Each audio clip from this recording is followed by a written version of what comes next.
Morning class 8 कैसे हैं आप सभी। चलिए बहुत ही बढ़िया। हम लोग हमारी पाठ्य पुस्तक वसंत से पढ़ रहे हैं अकबरी लोटा, है ना। हम हमारा पाठ 14 पढ़ रहे हैं अकबरी लोटा। अभी तक हम इसके 2 वीडियोस देख चुके हैं, है ना। आज हम इसका तीसरा वीडियो देखेंगे, तीसरा वीडियो पढ़ेंगे, है ना। हमारा पाठ लिखा हुआ है अन्नपूर्णानंद वर्मा जी ने, है ना। अन्नपूर्णानंद वर्मा जी ने यह पाठ लिखा है और यह एक व्यंग्य रचना है, एक हास्य व्यंग्य रचना है जिसमें हास्य उत्पन्न होता है। और किस तरह से जो अकबरी लोटा है या जो हमारे इसके मुख्य किरदार हैं झाऊलाल, है ना। इस कहानी के इस रचना का जो मुख्य किरदार है झाऊलाल, वो किस तरह से अपनी बुद्धिमत्ता का प्रयोग करता है और किस तरह से उस लोटे की कीमत भी अदा कर देता, लोटे की कीमत भी ले आता है ना। क्यों ले आता है? क्योंकि उसको ज़रूरत थी, जो उसकी पत्नी को उसको पैसे देने थे। उसकी पत्नी ने उससे 250 रुपये मांगे थे। ये बात हम पहले ही वीडियो में पढ़ चुके थे कि उसकी पत्नी ने उसे 250 रुपये मांगे थे, लेकिन वो दे नहीं पाया था। तो उसकी पत्नी ने ताना मारते हुए कहा था कि भाई मैं अपने भाई से ले लूँगी, तुम्हारे पास नहीं है तो मत दो, मैं अपने भाई से पैसे की व्यवस्था लेती हूँ। तो उस पर उसने कहा था कि नहीं रहने दो, है ना, अजी हटो, मैं ही व्यवस्था कर दूंगा, तुम अपने भाई से भीख मत मांगो, है ना। तो उसने मना कर दिया था कि अपने भाई से भीख मत मांगो। तो अब उसकी पत्नी ने फिर कहा कि तुम कब तक मुझे व्यवस्था करके दे दोगे? तो उसने कहा मैं 7 दिन में कर दूंगा। तो उसने कहा कि 7 दिन मतलब 1 हफ्ता या 7 साल में करोगे? तो झाऊलाल ने कहा कि मैं 1 हफ्ते में व्यवस्था कर दूंगा 250 रुपये की। तो पत्नी ने कहा कि 1 हफ्ते में 7 दिन होते, तुम 7 दिन में करोगे या 7 वर्ष में करोगे, इसका हमें बता दो। तो उसने पूरी तनतनी में आकर के कहा, मतलब गुस्से में आकर कहा कि मैं 7 दिन में तुम्हारे लिए 250 रुपये की व्यवस्था कर दूंगा। अब हुआ ये कि 5 दिन 6 दिन बीत गए, लेकिन उनसे पैसों की व्यवस्था नहीं हुई, है ना। अब पैसों की व्यवस्था तो हुई नहीं। 7वां दिन आ गया, तब भी व्यवस्था नहीं हुई। तो वो बहुत ही हैरान परेशान हो गया और छत पर टहलने लगा। शाम का समय था, वो छत पर टहल रहा था। तो उसने अपने नौकर से पानी मांगा कि भाई मुझे पानी दे दे, लेकिन घर में नौकर तो था नहीं।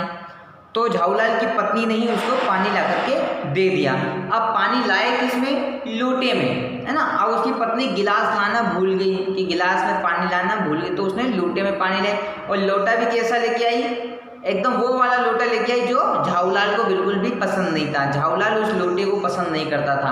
क्यों? क्योंकि वो बहुत ही बड़ा भी था और उसका मुंह जो था वो छोटा सा था, पेंदा बहुत बड़ा था। तो वो उस लोटे को पसंद नहीं करता था, उसमें पानी पीना पसंद नहीं करता था। तो ऐसे ही वो सोच विचार कर रहा था कि मुझे किस तरह से 250 रुपये की व्यवस्था करनी है, किस तरह से व्यवस्था करनी है। तो इसी वहाँ में इसी उधेड़ बुन में उसके हाथ से लोटा छूट जाता है ना।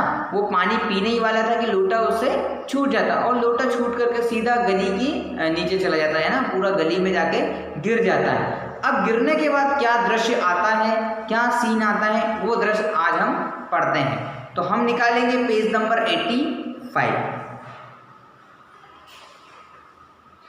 है ना।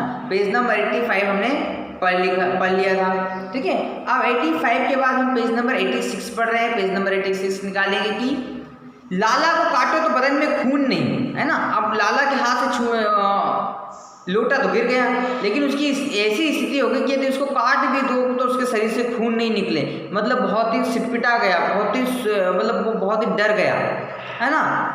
ऐसे ही चलती हुई गली में ऊंचे 3 मंजिले से भरे हुए लोटे का गिरना हंसी खेल नहीं है ना। अब लाला का घर कितने ऊपर है? 3 मंजिले ऊपर है। पहली मंजिल, दूसरी मंजिल और तीसरी मंजिल पे लाला का घर है। तीसरी मंजिल पे भी वो ऊपर जाकर के छत की मुंडेर पर बैठ करके पानी पी रहा था। अब वहां से लोटा गिरा तो इतना भारी लोटा, इतना बड़ा लोटा 3 मंजिले से गिर जाए तो ये आसान बात नहीं है, ये सरल बात नहीं है। मान लो किसी के माथे पर गिर गए तो उसका माथा ही फूट जाए, उसका सिर फट जाए, इतना भारी लोटा है वो, है ना। अगर किसी के कंधे पे गिर जाए या किसी के नाक पे गिर जाए तो तोड़ दे, हाथ पैर तोड़ दे, वो इतना भारी लोटा है। तो वो कहते हैं कि गिरना हंसी खेल नहीं है। यह लोटा न जाने किस अनाधिकृत के झोपड़े पर काशीवास का संदेश लेकर पहुंचेगा।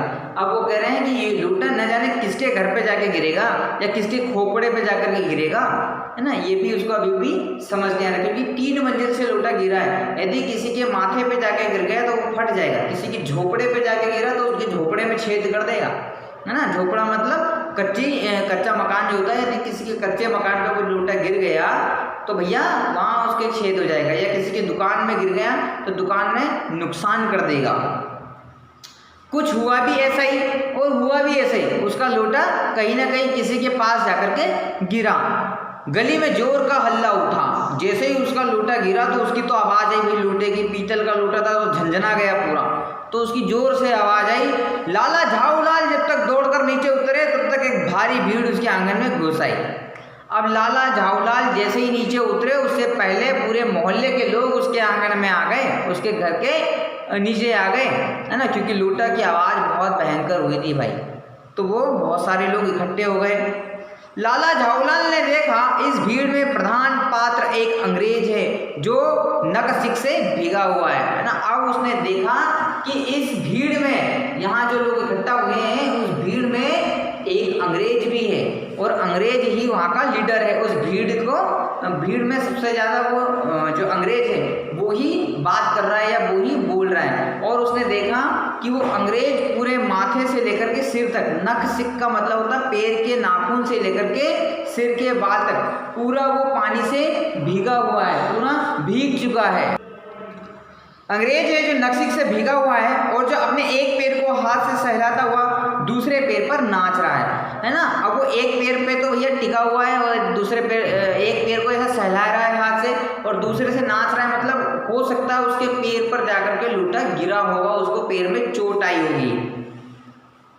उसी के पास अपराधी लोटे को भी देखकर लाला झाऊलाल जी ने फौरन 2 और 2 जोड़कर स्थिति को समझ लिया। अब उसी के हाथ में, उस अंग्रेज के हाथ में लोटा भी था, तो झाऊलाल समझ गए कि भाई इसके पैर पर लोटा गिर गया और इसका पैर अब टूट चुका है। गिरने के पूर्व लोटा एक दुकान के साइवान से टकराया, है ना। गिरने से पहले लोटा, जमीन से गिरने से पहले एक जो लोटा था वो किसी दुकान वाले के पास टकराया। वहां टकराकर उस दुकान पर खड़े उस अंग्रेज को उसने सांगोपांग स्नान कराया, फिर उसी के बूट पर आ गिरा। अब उस दुकान से जैसे ही लोटा गिरा, लोटा गिरने के बाद उस अंग्रेज को उसने पूरा नहला दिया। उस लोटे के पानी से पूरा अंग्रेज गीला हो चुका था और गीला होने के बाद लोटा उसके पैर पर जाकर के गिर गया, उसके जूते पर जाकर के गिर गया। उस अंग्रेज को जब मालूम हुआ कि लाला झाऊलाल ही उस लोटे के मालिक है ना। अब उस अंग्रेज को मालूम हुआ कि जो लाला झाऊलाल है, जो तीसरी मंजिल पे बैठा है, जिसका मकान है ये, वो लोटा इसी का है और इसी ने फेंका है। तब उसने केवल एक काम किया, अपने मुंह को खोलकर खुला छोड़ दिया। लाला झाऊलाल को आज ही मालूम हुआ कि अंग्रेज भाषा में गालियों का ऐसा प्रकांड कोश भी है ना। तो लाला झाऊलाल को आज पता चला कि ये जो अंग्रेज है इसको गाली देना भी आता है ना। अभी तक तो अंग्रेज ने गाली दी नहीं थी क्योंकि वो इतने सारे भारतीय लोगों के बीच में रह रहा था। तो जब उसको चोट लगी तो अंग्रेज ने भी अपना मुंह खोलना शुरू कर दिया और अंग्रेज ने भयंकर ही उस लाला झाऊलाल के नाम से गाली देना शुरू कर दिया। वो अंग्रेजी में गिटिर पिटिर करता रहा होगा, है ना। उसने उसको गाली देना शुरू कर दिया। इसी समय पंडित विलवासी मिश्र भीड़ को चीरते हुए आंगन में आते दिखाई पड़े। उन्होंने आते ही पहला काम यह किया कि उस अंग्रेज को छोड़कर औरत और जितने आदमी आंगन में घुस आए थे सबको बाहर निकाल दिया। अब पंडित विलवासी जो है वो झाऊलाल का मित्र था, तो वो जैसे उसे खबर मिली वो दौड़ करके आया और उसने सबसे पहले किया कि अंग्रेज को चोट लगी थी तो अंग्रेज को छोड़ करके बाकी सारे लोगों को आंगन से बाहर कर दिया और अपने घर जाने के लिए विदा कर दिया। अंग्रेज को रोक लिया। फिर आंगन में कुर्सी रखकर उन्होंने साहब से कहा, आपके पैर में शायद कुछ चोट आ गई है, अब आप आराम से कुर्सी पर बैठ जाइए। अब उन्होंने भाई उस स्थिति को संभालते हुए मक्खन मारना शुरू कर दिया, है ना।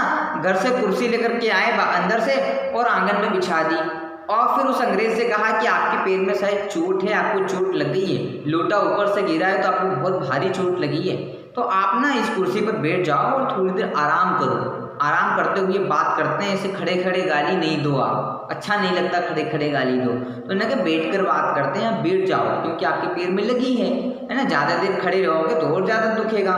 तो उन्होंने कहा कि भाई तुम बैठ जाओ, बैठ कर बात करते हैं। तो उन्होंने अंग्रेज को बीच कुर्सी में बिठा दिया, बीच आंगन में कुर्सी लगा दी और बिठा दिया।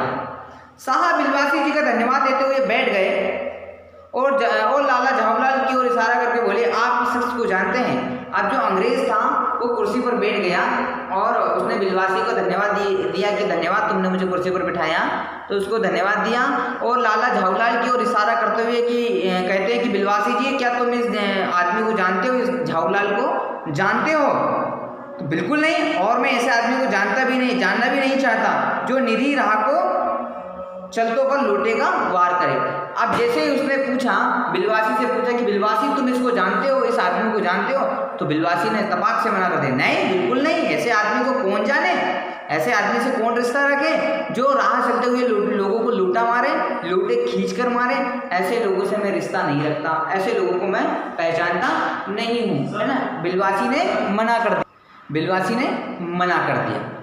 ठीक है, अब मना करने के बाद क्या स्थितियां बनी होगी, क्या किया होगा, किस तरह से अंग्रेज से बात की थी, वो हम कल पढ़ेंगे। ठीक है, तब तक आप इस पाठ को पढ़िए और समझिए। Thank you.